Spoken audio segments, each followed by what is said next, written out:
Thank you, everybody. I appreciate your taking the time. It's always the greatest fear of a speaker to be standing in a room with nobody listening. So we've at least got that out of the way.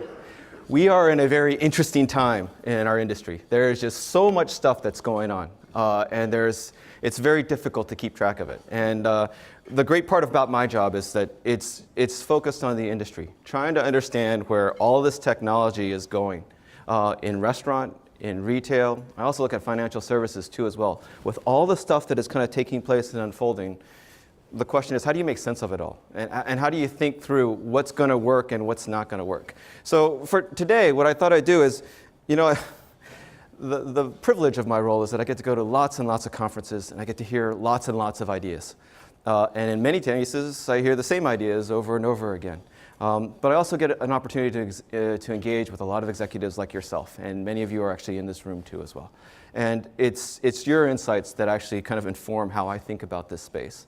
And so what I thought would be productive is perhaps in the next few minutes or so is just to kind of share with you some of the insights I've collected over the past year. Through all the different conferences I've gone to and all the different opportunities I've had to speak with people, this is a chance to kind of share with you my portfolio and the view of where I've ended up in terms of understanding this space. So we're going to start with looking at market considerations, trying to understand kind of where is this space, what's happening and what's driving the activity in the space. Then we'll look at technology strategies, and then we'll finish up with some operational recommendations. And then if there's time at the end, we can do some Q&A. The place where I think all of this starts is with the executive top of mind. What is happening in this space from their perspective? So my favorite question every time I have an opportunity to speak with somebody is, what is top of mind? What do you worry about? What do you think about? What keeps you up at night? And I could throw them into a few buckets, some of the responses that I most commonly receive. Of course, there's interest in Wi-Fi, because Wi-Fi is a norm in the industry. There's also a lot of interest, obviously, in security because of all the implications of what it can do for the business, but also all the liabilities that it represents too as well. Some of the interesting ones, though, are on the other side. The coverage capacity. It's great that we're in an age where connectivity is widely available. Yet at the same point, the ugly little truth is that you can't get it everywhere. And for a lot of larger and for more kind of rural-oriented places, there's a meaningful problem. I mean, it's in the city metropolitan, 50, 100 megabits is widely available and relatively cost-effective. But what about those situations when you can't?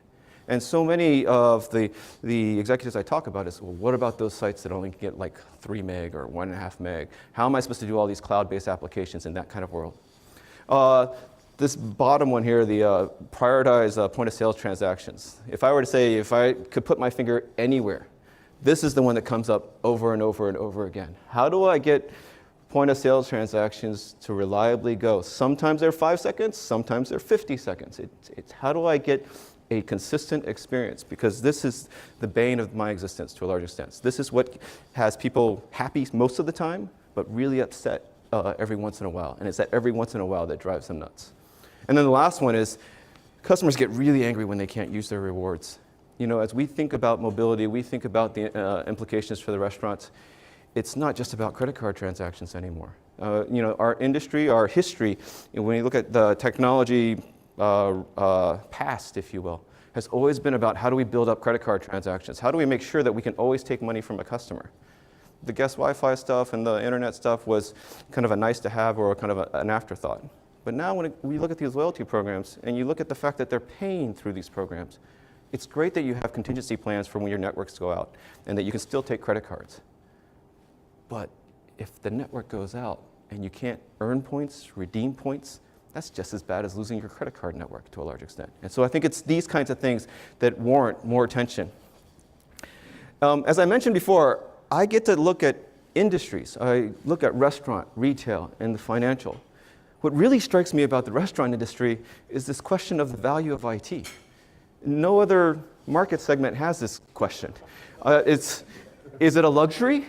Or is it basic necessity, like food and water in a hurricane kind of scenario? I'm astounded by the,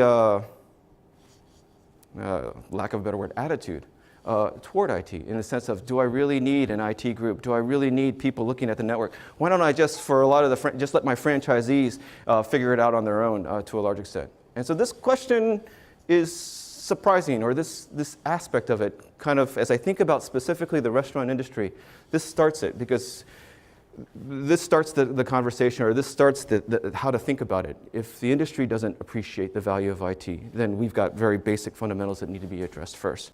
And what I mean by that is thinking through the business case.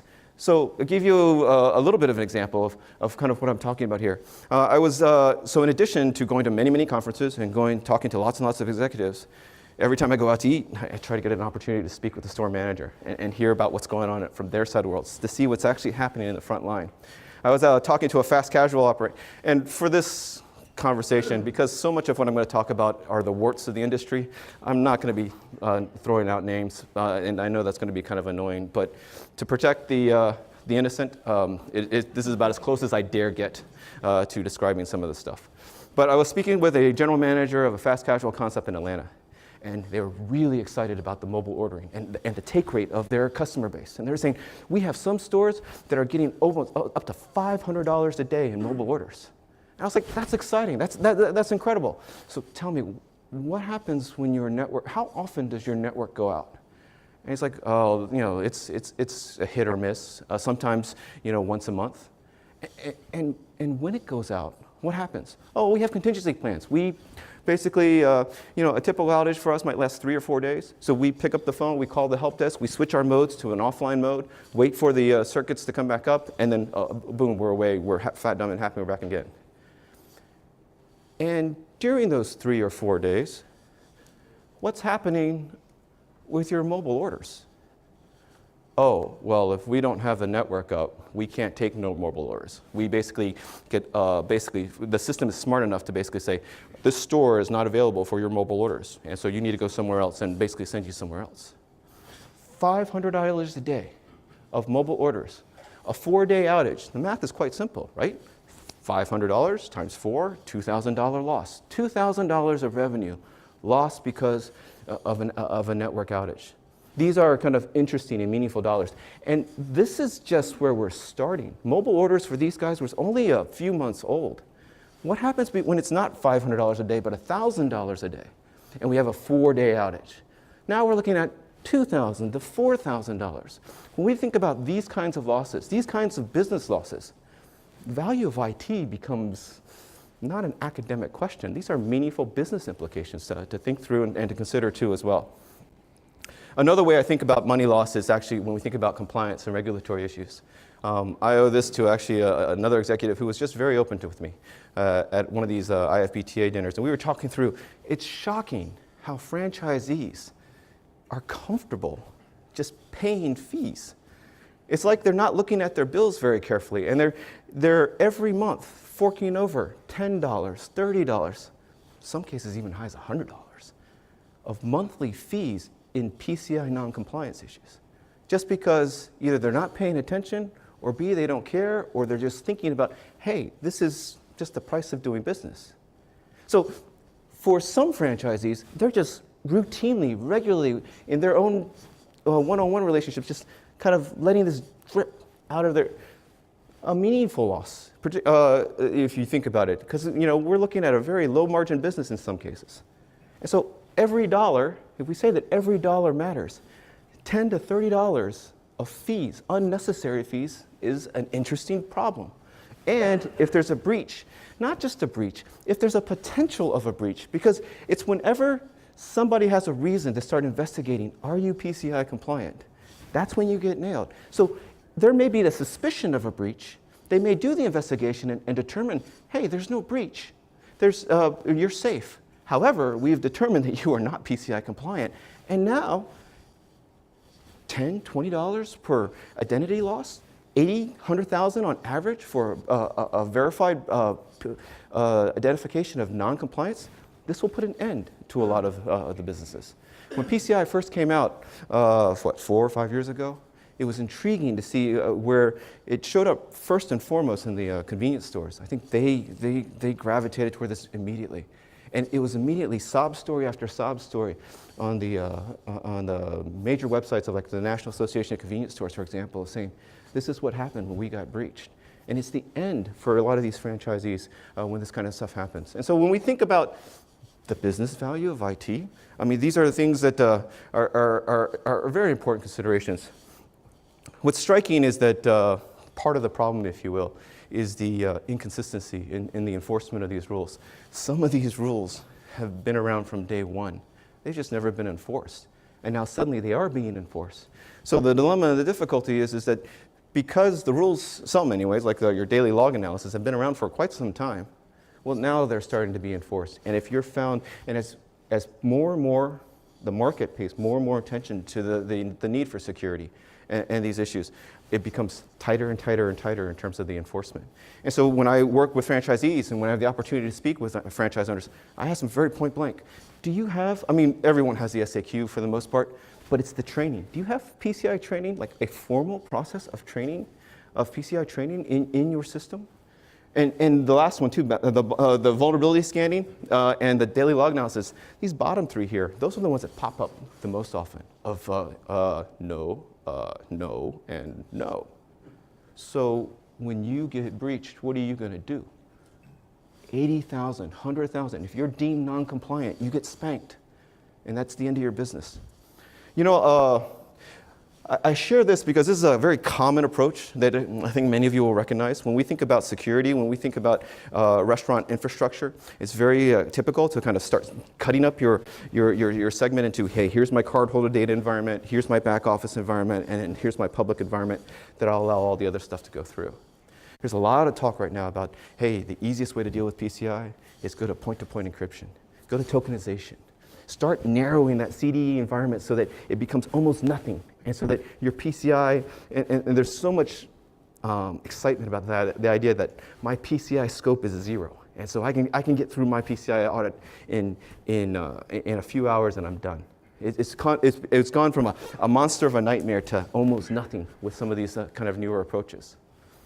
The challenge is that then a lot of franchisees immediately respond saying, well, now that we have this P2P stuff and this tokenization stuff, now that PCI is no longer an issue, I don't want to pay for the firewall anymore. I don't want this managed services. I don't need this stuff. I just want the cheapest way to operate, and I want to kind of narrow down my figure. I was talking to a fast casual CIO, this one down in Florida, North Carolina, and what was really interesting to me is like saying, so when you engage with your because they've deployed the tokenization, they've done the P2P stuff. So when you engage with your franchisees, how do you talk about, and he was just like, I'm getting beat up, Tim. They're basically telling me, he's like, don't charge customers or charge our franchisees for security they don't need. And he says, and his response was enlightening, but ethically, I can't bring myself to do that. And this is the reason why. It's, when you think about it, the P2P stuff, it's the equivalent of saying, I'm not going to lock my front door at night. I'm only going to lock my bedroom. I mean, it's that kind of mentality when you think about it. I'm going to reduce my security scope to just what's important, just the point of sale system. And then everything else, well, you know, the manager's PC, the employee's mobile devices, or the guest Wi-Fi, you're on your own to a large extent. And so for him, as he was thinking about it, yes, I have the best. I have P2P, I have tokenization already deployed, but I'm not forfeiting that firewall. You've got to lock the front door. We are in a world where it's just too easy to ruin a business by knocking down these other systems. And so it's, as much as the franchisees may or may not, even if they don't understand it, as a CIO and as executive, I've drawn the line. We're not doing this. Yes, it's true we have no PCI concerns, quote unquote PCI concerns anymore, but we still have network concerns.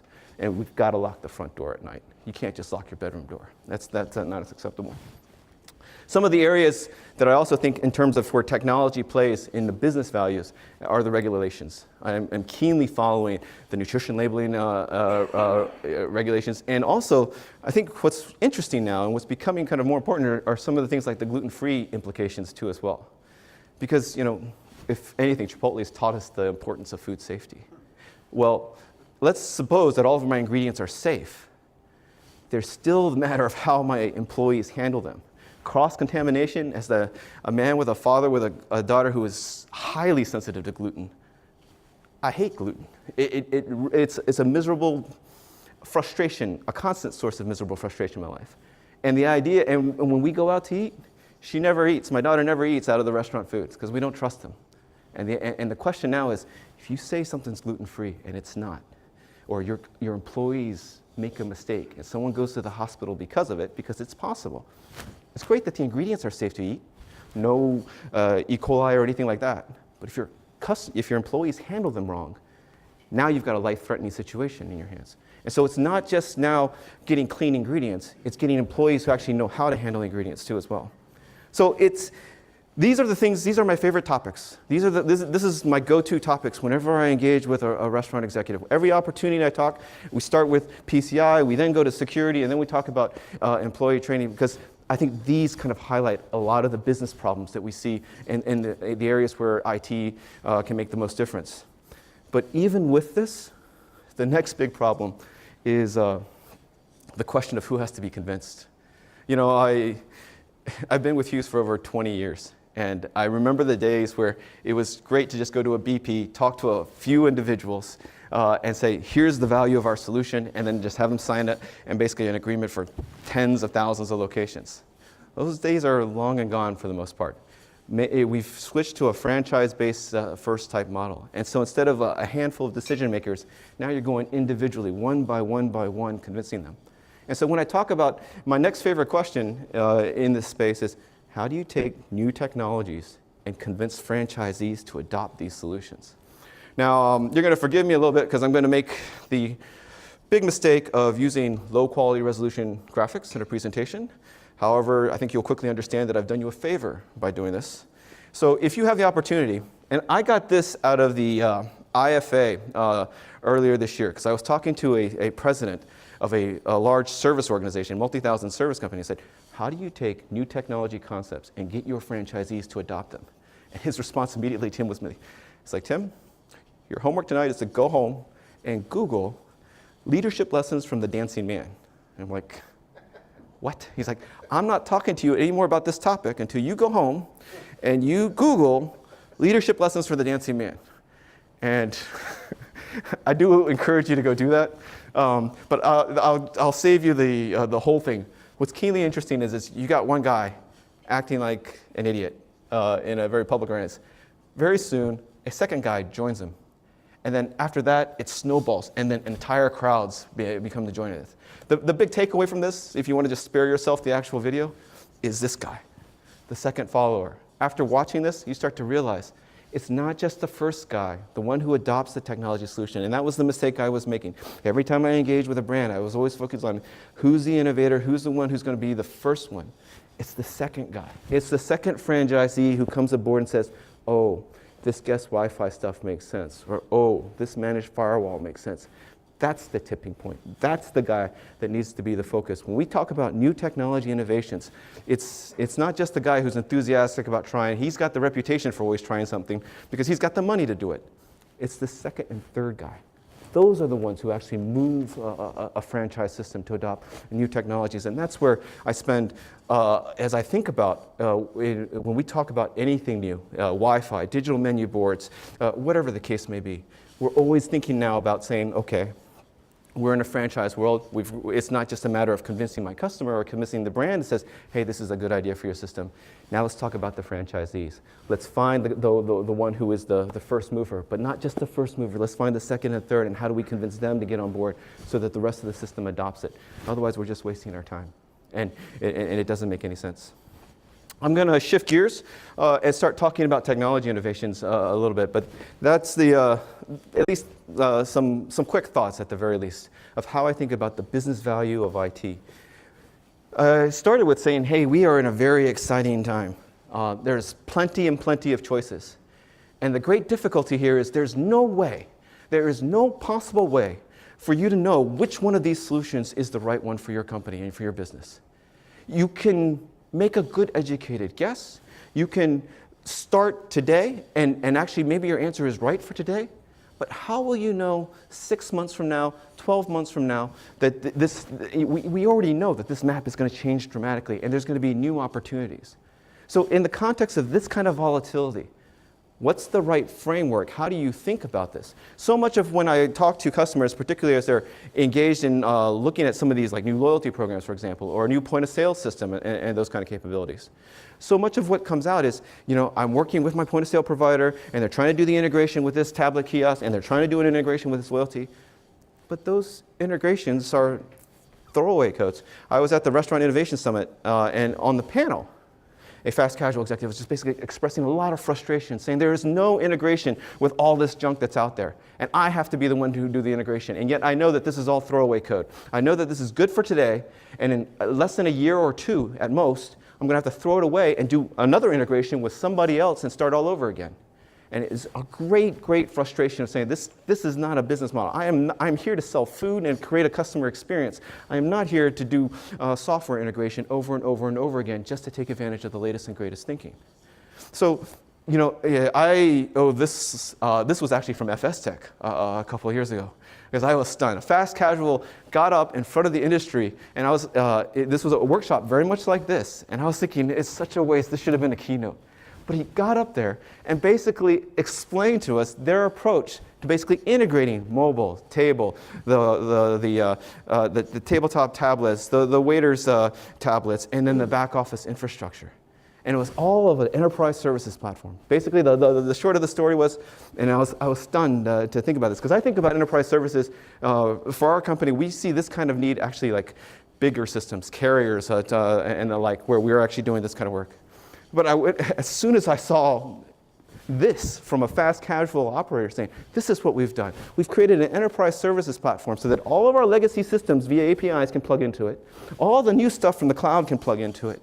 And essentially now we've created a common architecture that I can just very easily now take this one out and plug somebody else in. But I don't have to revamp everything because I have a common middleware infrastructure that everybody talks to. And this is intriguing to me because it wasn't just their talk. It comes up over and over and over again. Well, I was at an IFBTA event a couple of weeks ago, actually, now that I think about it, in Dallas. And one of the executives there was talking about the need for services. I need an enterprise services. I cannot have my people logging into 40 different systems over and over and over again to be the method by which I update my infrastructure. And so I think the key here is that this idea of a harmonized middleware, an API layer that allows you, again, to plug your old stuff in, but also basically have the flexibility and the agility to get the new stuff in whenever you need to. So customer experience. If I were to say what is the one word that gets overused at all these conferences that I get kind of bored of hearing about, it's customer experience, and we got to create a good customer experience. My contribution to this particular topic would be something along the lines of this. I think customer experience needs to be thought about in this kind of context.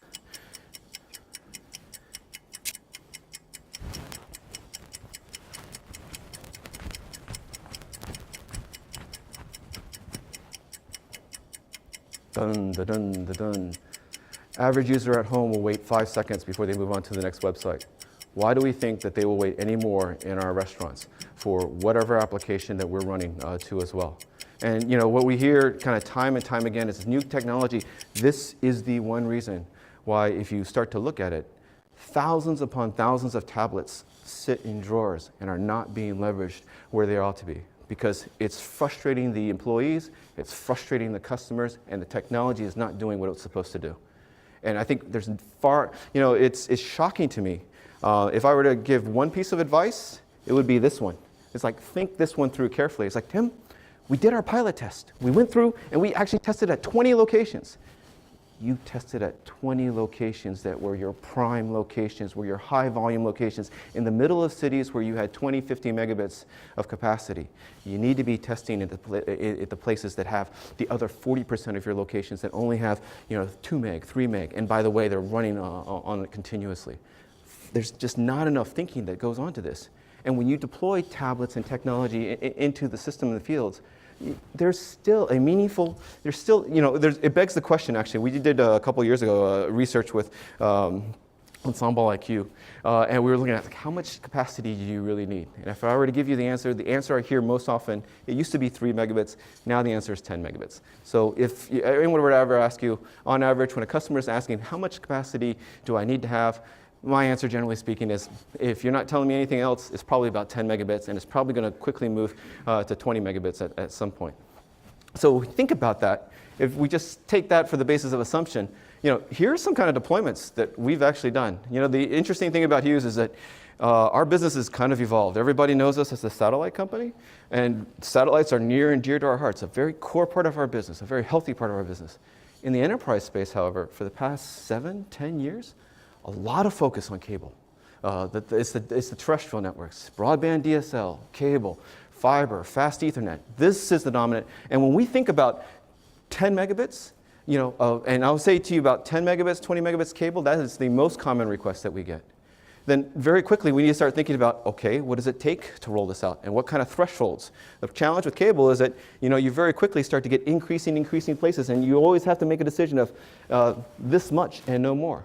And the shocking thing here is that it's not just about this much and no more. You've got another problem of this is only 60, 70% of your network, so there's another 40% that's not even on this chart that needs to be dealt with too as well. And so the great difficulty we have with these kinds of solutions is thinking through, okay, it's great that it worked at your high capacity type locations, the places that have adequate network infrastructure, but what about the places that don't? What is your answer and what is your response? And it'll vary by brand to brand and situation to situation, some depending on kind of where the restaurants are. It's the typical thing. So what's kind of interesting for us is that, as I alluded to, 7, 10 years ago, our business in the enterprise space we saw a shift to a lot more interest now into terrestrial-based broadband solutions, the DSL, the cable, the fast Ethernet, fiber. Now what we're seeing more recently in the past couple of quarters is with all of these new point-of-sale systems, all of these new cloud-based point-of-sale systems that are dependent on the network for their updates, for their maintenance, the bandwidth requirements now are exceeding just the typical credit card transactions they were doing before. And now, so those sites that can't get capacity we're starting to see kind of a resurgence, if you will, of interest now in satellite as a communication mechanism for those locations that just simply can't get anything else. When I think about customers' experience, the one thing I kind of highlight to customers is it's a numbers game. Think about what's going on here. At home, your customer has 15, 20, 25 megabits to just their family. In my home, I got 5 kids. I got 7 people sharing 25 megabits up and down. We go to a restaurant, and you got 50 people sharing maybe 3 megabits or 2 megabits. So when it comes to customer experience, it's a setup for a really bad experience. And when you're saying that your mobile is going to be your primary mechanism for engaging with your customer, to have video assets or for your employees to do their training, the big shift to employee-based training, this is a meaningful problem. This does not compute. And we have to think really carefully about saying it's not reasonable to expect 50 guests and maybe another dozen or so employees to share just a few megabits of capacity to address the employees' training needs and the customers' guest Wi-Fi and mobile app needs too as well. And if it's a bad experience, they're not going to use it. Employees are not going to do their video training, and customers are not going to use your mobile apps. You've got a 5-second clock on your head, just like at home. And if it doesn't work, it doesn't work. And so as we think through it, it's a rock and a hard place, right? This does not work. On the one hand, the common solutions are, hey, I've got T1 connections that are very reliable, but they're also very expensive and they don't give me a whole lot of capacity. I got broadband solutions that are much more cost effective, but they're inconsistent. Sometimes my transactions take 5 seconds, sometimes they take 30, 40 seconds. And I can't live in a world where I can't get consistent performance. So what's the answer? SD-WAN. SD-WAN, lots and lots of discussion, lots and lots of interest with SD-WAN. The wart of SD-WAN, if I were to put it out to you, is that if you think about it, what is SD-WAN? I have the ability now to take something that is not quite good enough. T1 is too expensive for too little capacity. Broadband is cost effective, but inconsistent. And I'm going to put the two together, and I'm going to end up with something that is not quite good enough. So when we think about SD-WAN, lots and lots of interest, lots and lots of excitement. The question is, what are we thinking about here, though? We haven't solved the problem. If my answer is to say that, oh, it's going to be great because now SD-WAN is smart enough to say that, hey, I've got 2 active connections that are always running, but when this one gets overloaded or this one stops performing, I'm just going to throw traffic onto this one. Well, you throw traffic onto your T1 and you're going to fill up that T1 very quickly, and then what happens? Then I'm stuck. And so when we think about SD-WAN, there needs to be another level of thinking. You know, I apologize for our industry because we've taken this acronym, we've taken a really interesting concept and we've butchered it with a lot of marketing. And so it's completely understandable why nobody understands what does this term mean. But ultimately, at the end of the day, there is value in saying, hey, I'm for the first time able to put these 2 connections together and apply some intelligence.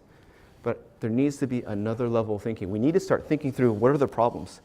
So I am a geek, I am an engineer, and this is about as close to a chart as I'm going to throw at you today. So I just ask you to bear with me. But it's insightful to me to try to understand what is the problem of SD-WAN.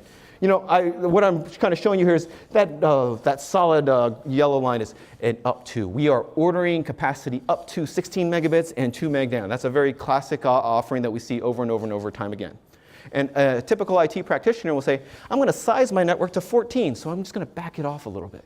So that way, you know, hopefully it's going to work most of the time. Now, what's interesting, the little dotted line, that's what's actually being provisioned. And what's so exciting about this graph is that there is even a dotted line, because nobody knows in many cases. Nobody else really understands how much capacity do I actually have. I ordered 16, but often you get more. Sometimes you get less. It's always the rule is up to, right? The marketing terms are up to 16 meg. But in many cases, what we're seeing is you're getting 20, 22 megabits in some cases. And so the idea now is, how do you think about how do we use this? I've been trying many different ways to try to figure out what's an easy way to explain this. And I want you to imagine just for a second a massive highway. And this is a really unusual highway because we actually literally put fences in the highway. So you are stuck, you are committed to a lane. This is how I understand the internet and how I think about data flowing through the internet and how it works. The problem is that every once in a while, lanes get taken away. This is the broadband problem. Sometimes you get 20 megabits, sometimes you get 10. It's shifting back and forth, back and forth. And the fundamental problem here, and this is, forgive me, but this is actually what I did my thesis at MIT on, is that whenever you constrain, whenever you shorten that segment, anytime that you go from 20 megabits down to 20, 10 down to 6, whatever the case, anytime you make it smaller, the only way you make it smaller is by throwing stuff away. That's the reason why your point of sale transactions sometimes take 5 seconds and sometimes take 50 seconds. I get often, customers will ask me, I doubled the capacity in my network. I went from 10 to 20 megabits and I still have point of sale problems. Why is that? This is the reason why. When you use the internet, you use all of it. There's no such thing as, think about it when you're at home. When you have 20 megabits to work with and you pull down stuff, you're pulling it down at all 20 megabits if it's available. And sometimes, if you only have 5 because your kids are watching Netflix or whatever else, well, then you pull down with whatever is left over, the 5. The nature of the internet is it uses whatever is available. Well, the problem with that is if I take that characteristic combined with a broadband's ability to switch, well, when it shoves down, when it gets smaller, the only way you make it smaller is it's like concrete. You just cut it out and you throw it away. And if that happens to be your point of sale transaction, if that happens to be your voice over IP, it doesn't work. Why is it that sometimes my point of sale transaction is 5 seconds and other times it's 40 seconds? Why is it that when I throw broadband or when I double my bandwidth, I still have the same problems? Why is it that my voice over IP doesn't work? This is the reason. Every time it gets smaller. Getting bigger is okay. It's getting smaller. It's like a highway shutting down 4 lanes on you, a big surprise. So what's the answer? Oh. I'm sorry. So when you think about it, I'll just skip these and go on. What's the answer? It's traffic shaping. You've seen these kind of traffic lights on ramps before. Why are they there? They're there because if I slow down the amount of traffic coming into the highway, I can overall and create a preferred experience for everybody else. It's traffic shaping. If the network has 5 megabits, only put 5 megabits in. If it has 20 megabits, put 20 megabits in. That's the key to making all this work. Don't let the internet throw away your traffic. You only put in what the internet can tell. Nobody gets to tell the internet what to do. If it's got 5, it's got 5. If it's got 20, it's got 20. You would want 20, but if sometimes it's only going to give you 10. If whatever it's going to give you, you need to regulate your traffic, self-regulate your traffic. And this is where SD-WAN solutions vary. There are some solutions out there that the best that they can do is tell you how much traffic it is maybe once every minute, once every 30 seconds. And that's, quite frankly, depending on your network and depending on your conditions. Go back to this piece. Hey, if it doesn't change more than once every 60 seconds, then you're fine. But if you're in a kind of chaotic state where it changes more than that, that's not good enough. Once every 60 seconds, once every 30 seconds, once every second, every sub-second. This is where we start thinking about, okay, where is a good SD-WAN solution? And what separates the good ones from the bad ones? What separates the ones that can actually use and help solve my point-of-sale problems versus the ones that can't? And these are the kinds of considerations. This is the level of thinking. I wouldn't have bored you with the slides except for the fact that, one, this is what I did my thesis on. But two, this is important. This is the understanding that unfortunately so many don't have. And because of that, they're just stuck saying, there's no solution, there's no answer. I'm stuck in a rock and a hard place, but so is everybody else, so just live with it. This is a fact of life. It's not a fact of life. The internet is not a commodity. It's not like electricity and not like water where everybody, as long as you get it, it's the same. There are so many different ways of being able to leverage this. And with this comes advantages. When you look at that and you think about it for a second, this was a circuit that was provisioned at 16 megabits. Your IT practitioner, to be safe, says, I'm going to size my network for only 14. So what happens to the other 22? When you get more capacity than you've been offered, well, you're only set up to use the 22. If you're smart about it, if you have a solution that can understand when you have 20 and when you only have 16, but you use all 20, and as long as it's there, that's free bandwidth. This is what you need to support your cloud, your guest Wi-Fi, your employee video training. You need to, I often get asked, how much capacity do I buy? What do I buy? You buy as much as you can afford. But then you also get as smart as you can in terms of how you use the capacity that you deploy at the remote locations. Oh, and I am running out of time. I will just close on another piece then. When we start thinking about monitoring infrastructure and the metrics that we use to kind of measure the performance of our infrastructure, we're often measuring the wrong things. What I'm showing up here is, when we want to measure customer experience, we need to think about what happens to the customer. So we think about availability, we think about outages, we think about those kind of capabilities. What the customer experience is, though, you might have a super high availability, 4 nines of availability. Another question you also often get is, how come everything is green and people are still complaining? Because even though your availability is at 4 nines, you're measuring the wrong thing. Because the customer's experience, and what I'm showing here is just another standard in the industry, like MOS scores for voice over IP. So a 5 is excellent, 4 is okay, not annoying, 3 is slightly annoying and annoying. We need to be thinking not just at saying, hey, I gave you 4 nines of availability. That's great, that's a starting point, but that's not enough. What kind of experience does the end user have when they're using your network for example, in this case, voice over IP? Are they getting consistent 5s where the voice is clear and it's enterprise grade? Or are they consistently getting 3 or 2? When we did this voice over IP, when we look at voice over IP over a network that's untreated to a large extent, where you just look at over broadband, it's all over the map. It can be as low as 2.5, sometimes as high as 4. Your threshold, if you will, is around 3.6 in terms of what's acceptable quality. But the idea here is to say that, this is the voice over IP over broadband that sometimes works and sometimes doesn't. It's not suitable for employees who are taking orders from customers. So then you have to start thinking about, how do I get smart? How do I leverage these lower cost, higher capacity circuits?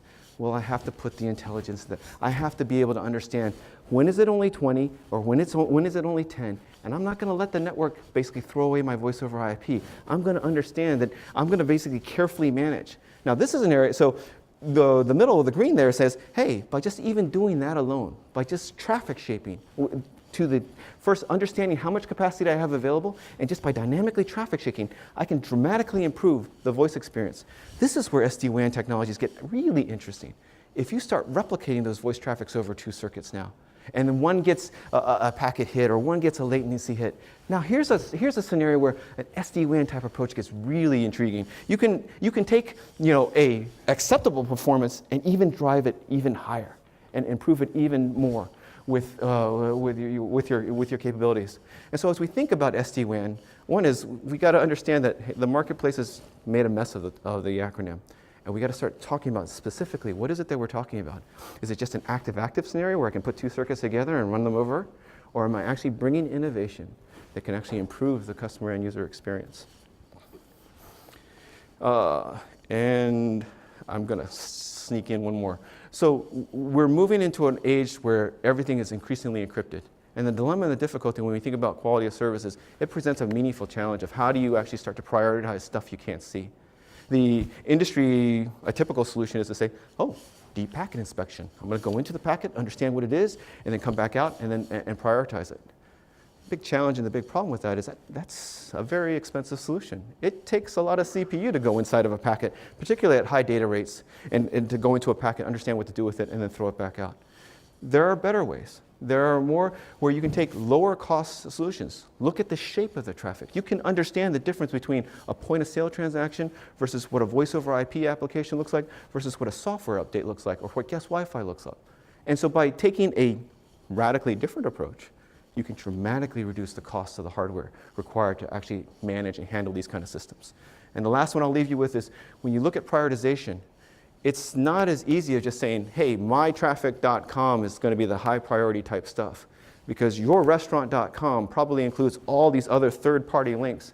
And nobody's going to build a priority profile that says, hey, yourrestaurant.com plus all these other links is going to be high priority. It would be a mess if they did that. How can I say that surveymonkey.com is a high priority in this situation, but it's not high priority in that situation? Or googleanalytics.com is high priority or low priority. There's too much blending and too much mixing. When we think about priority and prioritizations, more intelligent thinking. It's not just the simple, hey, myrestaurant.com or mobile myrestaurant.com is the high priority. We think about it in another dimension, not just what comes in, but say, hey, everything else that comes after that, that's part of that website, all of this should be high priority. When you go to mobile.myrestaurant.com, chances are everything else immediately thereafter is related to that. And if that stuff doesn't download too, the page is not finished. And you end up with junk. You end up waiting 5 seconds, 10 seconds, 20 seconds. So the secret sauce here is, if you will, is prioritize and create a rule that says mobile.myrestaurant.com is the highest priority, but everything thereafter is also high priority too as well. So start thinking about it in other dimensions. These are the techniques, these are the tactics that I think will make the most impact as we start to think through, how do I take the world we live in? I'll leave you with this quote from a retailer at the, it was I think a Retail Next forum that I went to. He was like, why are we using 1990s approaches to deal with 2017 problems? These are, the world has shifted dramatically. We've got to figure out more intelligent ways of encompassing these business applications in the cloud. And unfortunately, not enough time to talk through Wi-Fi. My only point here would be, guest Wi-Fi, as we talk to them, is more than just simply, hey, how do I get my customers on guest Wi-Fi?